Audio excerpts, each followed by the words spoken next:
자리에 앉겠습니다. 저 뒤에 성전 문을 좀 닫아주시죠.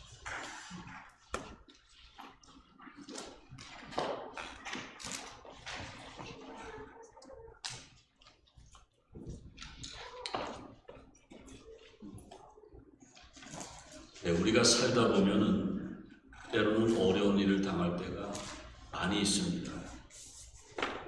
다니는 직장에서 해고를 당할 때도 있고, 하고 있는 사업이나 비즈니스가 안 돼서 사업에 실패하고 직장 생활에 실패할 때도 있습니다. 건강하게 살다가 암 진단을 받고 생명의 위협을 느낄 때도 있습니다. 그리고 사랑하는 부모님, 사랑하는 남편, 사랑하는 아내를 먼저 떠나버리면서 슬픔을 당할 때도 있습니다. 그리고 원치 않는 사고로 말미암아 희망을 잃어버릴 때도 많이 있습니다. 미래에 대한 기대가 없이 캄캄할 때가 있습니다. 말 그대로 인생이 힘들고 고난이 겹칠 때가 다가옵니다. 많은 사람들은 그때 절망합니다. 그러나 하나님의 사람, 예수님을 믿는 우리들은 어떠한 경우에도 절망하지 않고 좌절하지 않은 이유가 있습니다. 하나님은 전능하시기 때문입니다. 하나님은 우리가 잘 될 때도 안 될 때도 힘들 때도 어려움 당할 때도 항상 우리 곁에 계시기 때문에 우리 믿음의 사람들은 결코 좌절하지 않습니다. 그래서 사도 바울은 빌립보서 4장 13절에 내게 능력 주시는 자 안에서 내가 모든 것을 할 수 있느니라, 이 말씀을 의지해서 많은 크리스찬들, 주님의 사람들은 낙심하지 않았습니다. 어려울수록 힘을 냈습니다. 하나님의 능력을 의지했다라는 겁니다. 어떤 교회 다니는 성도님이 너무 살기가 힘들어서 하나님 앞에 복권이라도 한번 당첨돼서 좀 삶의 위기를 넘겼으면 좋겠습니다. 기도했습니다. 그런데 시간이 지났는데도 복권에 당첨이 안 됐습니다. 그래서 하나님 앞에 항의하면서 또 기도하는 거죠. 하나님, 너무하십니다. 왜 제 기도를 들어주시지 않습니까? 하나님이 원망하는 그 성도에게 즉각적으로 대답하십니다. 아무개 성도야, 복권이나 사놓고 기도해야지 않냐? 사실 복권도 안 사놓고 그냥 기도했던 겁니다. 그래서 복권을 매주마다 삽니다. 그리고 다시 간절하게 기도합니다. 그런데 얼마 안 가서 또 당첨이 안 되는 거예요. 그래서 이 성도가 또 불평하면서 하나님 앞에 기도합니다. 하나님, 복권을 사놓고 기도하면 당첨된다고 그랬는데 왜 당첨이 안 됩니까? 그러니까는 아무개 성도야, 기도를 좀 구체적으로 해야지 얼마짜리 당첨되게 해달라고 기도하지 않았지 않냐? 무슨 말씀이냐면은 하나님은 우리의 기도를 들으십니다. 위기 시에 인생이 힘들고 고난이 겹칠 때에 기도할 때에 기도를 들으십니다. 하지만은 기도를 막연하게 해서는 안 된다는 거예요. 복 주세요, 잘 되게 해주세요가 아니고 구체적으로 조목조목이 기도할 필요가 있다는 겁니다. 오늘 열왕기 하의 4장에 나오는 이 여인은 정말 가정의 위기를 당했고 살기 힘듭니다. 그때에 하나님의 종을 찾아서 하나님께 구체적으로 기도해서 기적을 경험했고 그 어려운 위기를 넘기게 됐다는 겁니다. 오늘 본문의 내용, 열왕기하 4장 1절부터 7절의 본문의 내용을 보면은 단란한 가정이었습니다. 남편은 선지자 수업을 받기 위해서 엘리사 선지자에게 수업을 받던 선지 생도였습니다. 두 아들이 있었고 아내가 있었습니다. 그런데 어느 날 갑자기 그 남편, 선지자 생도인 남편이 죽게 됩니다. 그런데 죽음으로 끝나는 것이 아니고 두 아들이 있고 이 여인이 있는데 빚을 많이 남기고 죽었습니다. 그래서 빚을 준 사람이 이 여인에게 찾아와서 돈을 갚아라. 그렇지 않으면 네 두 아들을, 어린 두 아들이지만 내가 종으로 삼고 노예로 부리겠다. 너무나 황당했습니다. 도저히 자기 아들, 두 아들들을 그 부잣집에 노예로 종으로 뺏길 수가 없어서 고민하다가 하나님의 사람 엘리사에게 찾아서 간구합니다.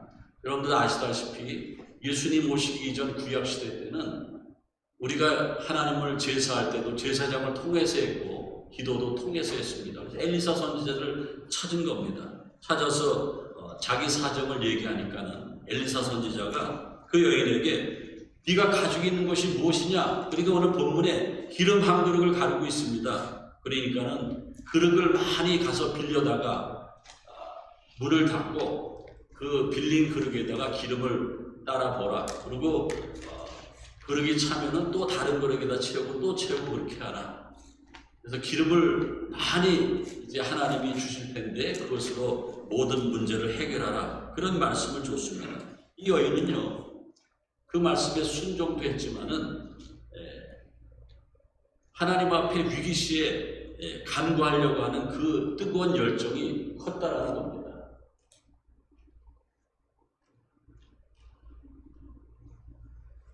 빼러니가 다 된 것 같아요. 이렇게. 여러분들이 앞에 이 그림으로 보면 알지만 이 여인이 믿음으로 하나님 앞에 기도했고, 오늘 성경 말씀 본문 1절에 보니까는 선지자의 제자들의 아내 중에 한 여인이 엘리사에게 와서 부르짖었습니다. 이러한 사정을 가지고 부르짖었어요. 그리고 엘리사 선지자가 그릇을 준비하고 기름을 부으라고 그러는데 순종합니다. 저기 이제 되어질 일들이 그림으로 나와 있는데 여인과 두 아들이 이제 문을 닫고 그릇에다 기름을 붓는 그런 그림이 있습니다. 시편 50편 15절에 보면은 환난 날에 나를 부르라 내가 너를 건지리니 내가 나를 영화롭게 하리로다 이렇게 말씀하고 있습니다. 우리는 어려움을 당할 수 있습니다. 근데 어려움으로 끝나는 것이 아니고 어려움을 당할 때에 하나님 앞에 부르짖으라는 겁니다. 이스라엘 백성들이 430년 동안 종살이 하다가 출애굽을 했습니다. 애굽에서 탈출했습니다. 그런데 곧 금방 홍해 바다에 직면했습니다. 뒤에서는 애굽의 군사들이 다시 붙잡으러 쫓아오고 있습니다. 그때에 그 고난과 위기 시에 모세는 손을 들어 하나님 앞에 기도했습니다. 하나님은 홍해 바다를 갈라주시고 길을 내주시고 이스라엘 백성들을 살려주셨습니다. 여러분들 위기 시에 하나님 앞에 기도하는 건 중요합니다. 어려움을 당할 때 기도하세요. 기도도 적당히 하는 것이 아니고 깊게 하세요. 구체적으로 하세요. 사생결단 내면서 기도해 보세요. 옆에서 지켜보시는 하나님께서는 이 여인에게 주셨던 기적처럼 저와 여러분에게도 기적을 주실 줄로 믿습니다. 한국의 신문에 나왔던 기사 중에 어떤 직업 군인이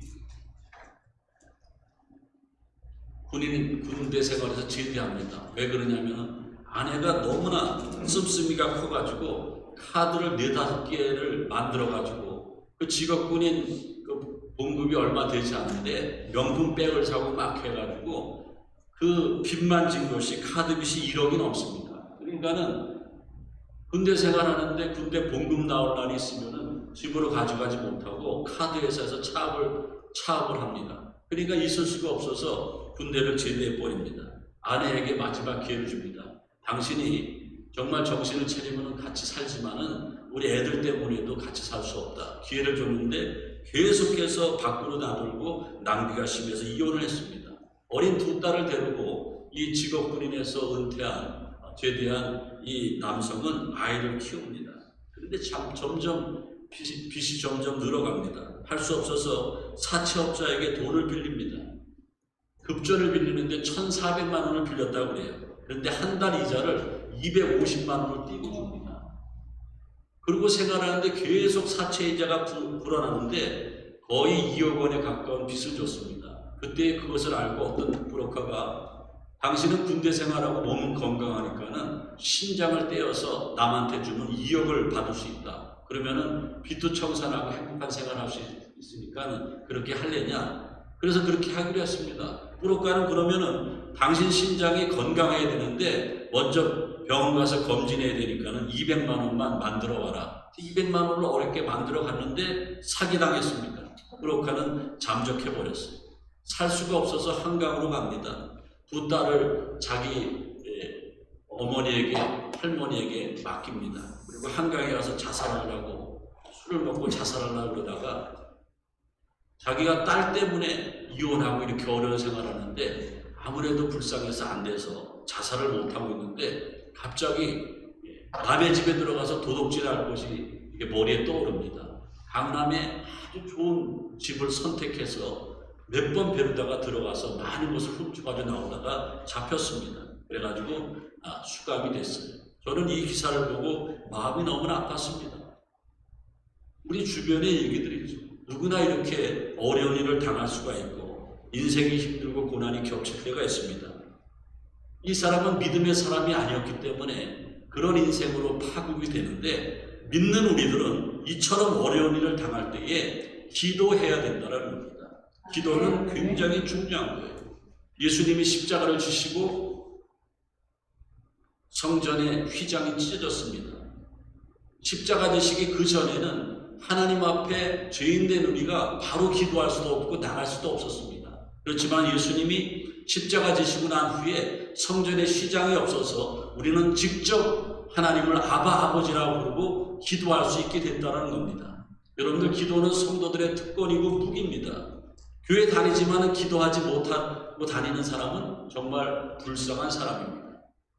LA 가면은 그 셀백 교회를 훌륭하게 개척해서 성장시킨 니고레 목사님이 있는데, 니고레 목사님은 항상 스마트한 티셔츠와 바지를 입고 나서 설교하면서 핀 마이크를 보고 설교하면서 뭐라고 얘기하냐면은, 교회 다니는데 우리 교회가 이렇게 건강한 교회라고 그러는데 우리 셀백 처치에 다니는 성도들도 기도 한 번도 안 하고 다니는 교인들이 많고, 어려움을 당하면 그냥 좌절하고 교회를 떠나는 사람들이 있습니다. 그런 사람들을 나는 뭐라고 하냐면은 불쌍한 사람이라고 얘기합니다. 사랑하는 성도 여러분, 여러분들이 불쌍한 사람이 되지 마시기 바랍니다. 누구나 다 어려움을 당할 수 있습니다. 누구나 다 위기에 봉착할 수 있습니다. 하지만 인간으로 한계가 있지만 전능하신 하나님께서 역사하시면은 모든 것이 원상으로 회복될 줄로 믿습니다.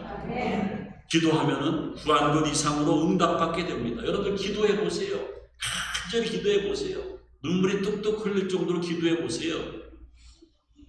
놀라운 것 이상으로 응답을 주시는데, 그렇게 간절히 기도하면은 성령이 임하게 됩니다. 오늘은 교회력으로 성령 강림절 후 두 번째 주일인데, 지금의 교회는 성령 받고 시작했습니다. 초대교회 교인들은 다 성령 받은 사람들이었어요. 120명이 성령 받고 예루살렘에서 그 사람들이 사마리아 땅까지로 복음을 전할 때에 1885년 척박한 땅 조선 땅에 우리 조국에 복음이 전해졌고 우리가 예수 믿게 됐고, 그리고 이민 와서 예수 믿게 됐고 지금까지 왔다라는 겁니다. 성령 받은 사람들에 의해서. 그래서 정말 리얼 크리스찬들은 그냥 습관적으로 주일에만 교회 다니는 것이 아니고 성령 받은 사람입니다. 영적인 사람이 리얼 크리스찬이에요. 어떻게 하면 성령이 임합니까? 기도할 때 성령이 임하는 거예요.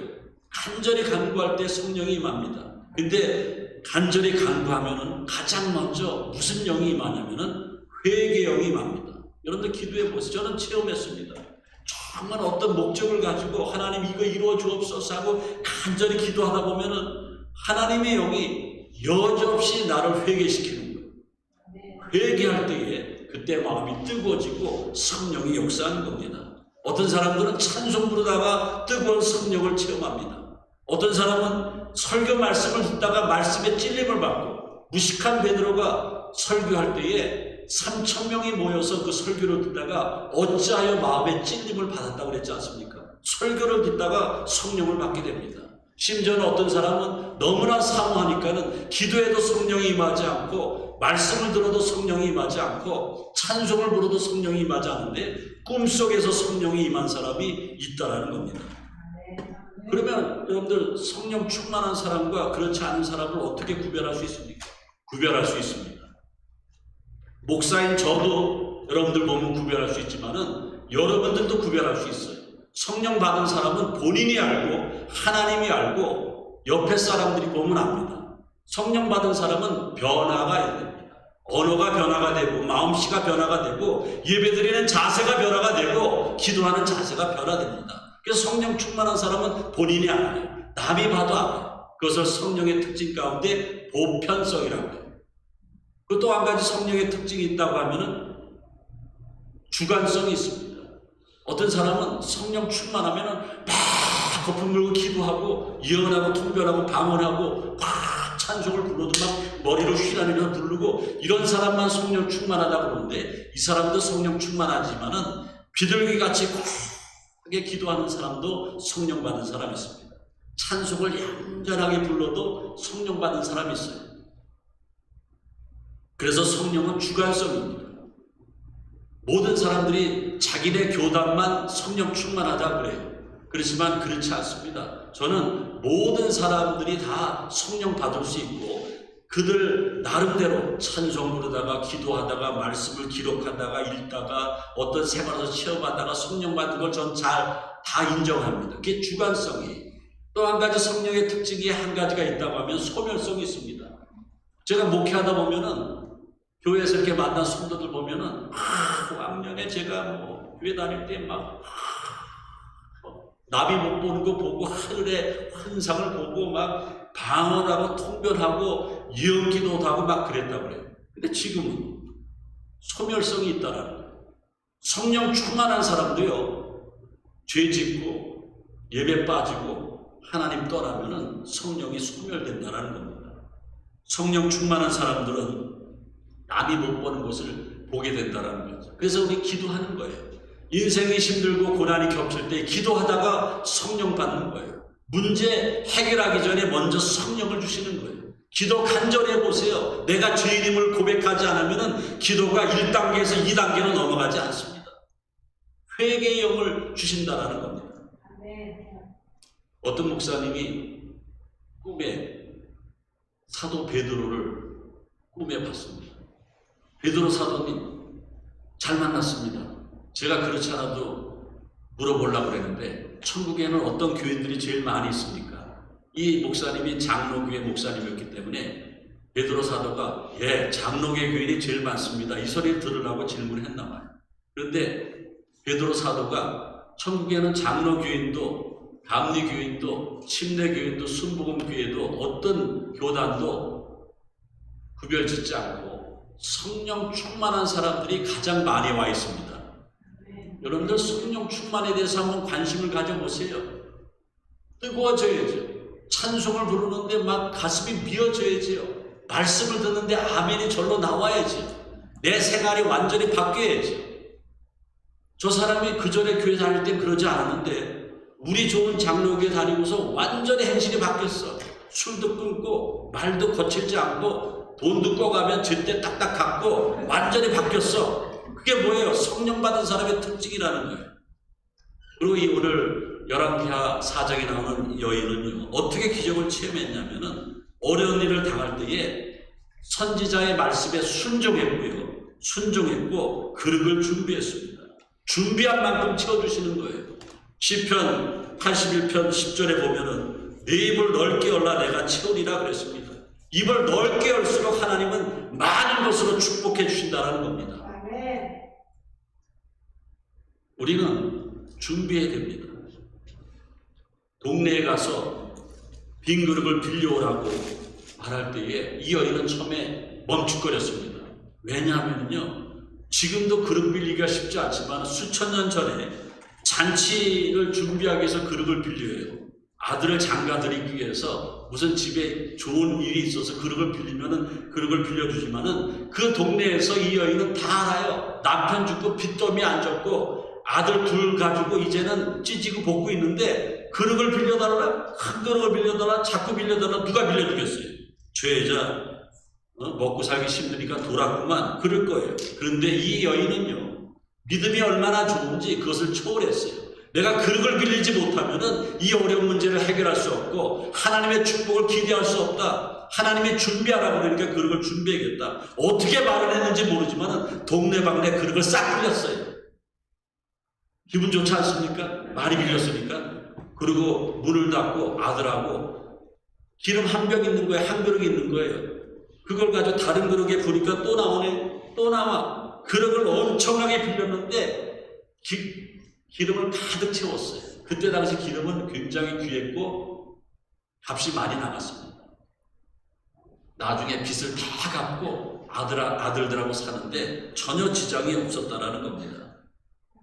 하나님은요, 어떤 사람을 사용하십니까? 준비된 사람을 사용하세요. 영적으로 준비된 사람들을 사용하신다라는 거예요. 처음 교회 초대교회에 집사 제도가 생겼는데 지금의 집사와 조금 다르지만은 초대교회 7집사가 있습니다. 이 사람들은 영적으로 준비돼서 하나님께서 쓰셨고 그들을 통해서 유대인들을 넘어서 사마리아 땅까지 복음이 전파되게 하셨습니다. 사도행전 6장 3절에 보면은 어떻게 준비됐습니까? 성령과 지혜가 충만했다고 했습니다. 여러분들 정말 진짜 우리에게 집사님이 되고 우리에게 권사님이 되고 우리에게 장로님이 되고 정말 신실한 목회자가 되기 위해서는 성령이 충만해야 됩니다. 그 다음에 지혜가 충만해야 돼요.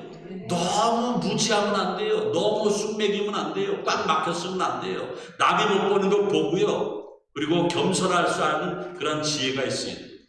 성령과 지혜가 충만하고 칭찬받는 사람 7을 세웠다 그랬습니다. 사도행전 6장 5절에 보면 그 이름이 스데반, 빌립, 브로고로, 니가노로, 디몬, 바메나, 니골라 이 7명의 집사였습니다. 이 사람들이 아무것도 아닌 것 같지만 왜 성경에 이름이 또박또박 기록되어 있습니까? 영적으로 준비돼서 하나님 앞에 쓰임받았다라는 겁니다. 여러분들 복을 받고 싶으면은 이 여인처럼 주의 종에게 엘리사에게 순종해야 됩니다. 은혜를 받고 싶으면은 그릇을 준비해야 됩니다.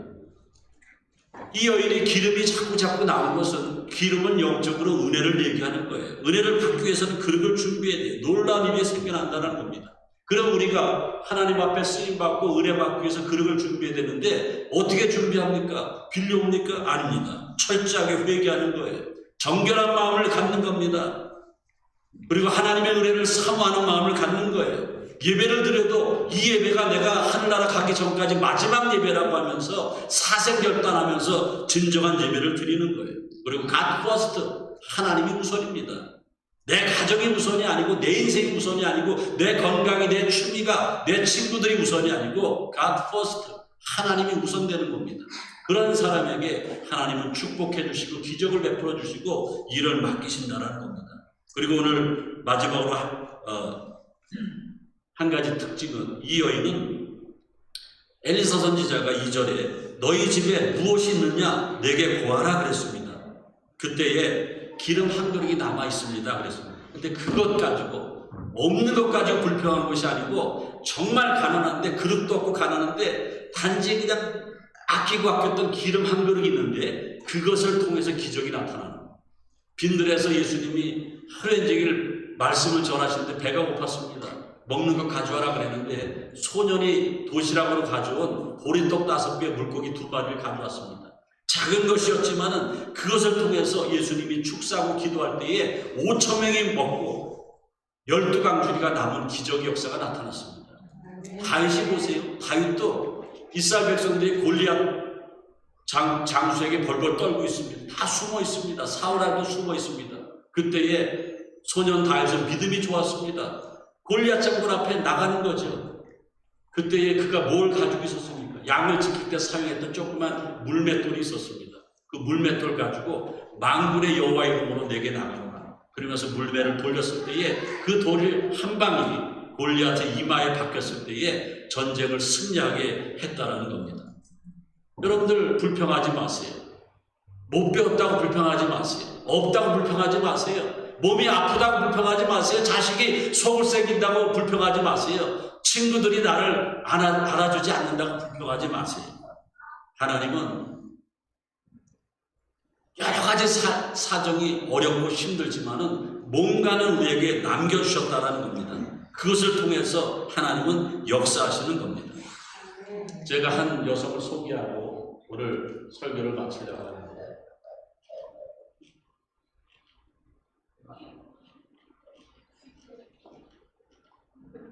저 PPT 누가 한번 넣어주세요.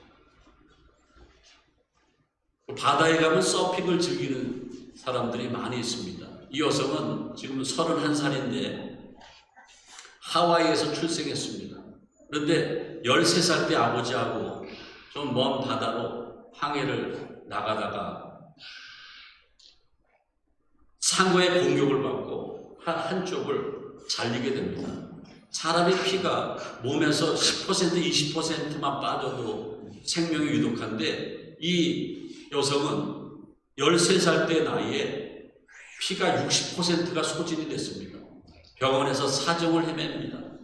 그리고 몇 번의 수술을 거쳐서 겨우 9살째로 살아나는데 팔은 한쪽 팔이 없습니다. 이 소녀는 하와이 출생했기 때문에 프로 서핑 선수가 되는 것이 꿈이었는데 그가 이제 병원에서 태어나고 나서 바로 바다에 가서 서핑을 하려고 중심을 잡는데 팔이 2개 있을 땐 중심을 잡았는데 3초도 못 버티고 물에 빠져 들어갔습니다. 몇 번을 했는데 며칠 동안 했는데 최고로 길게 해야 1분을 넘지 못했습니다. 좌절하는 거예요.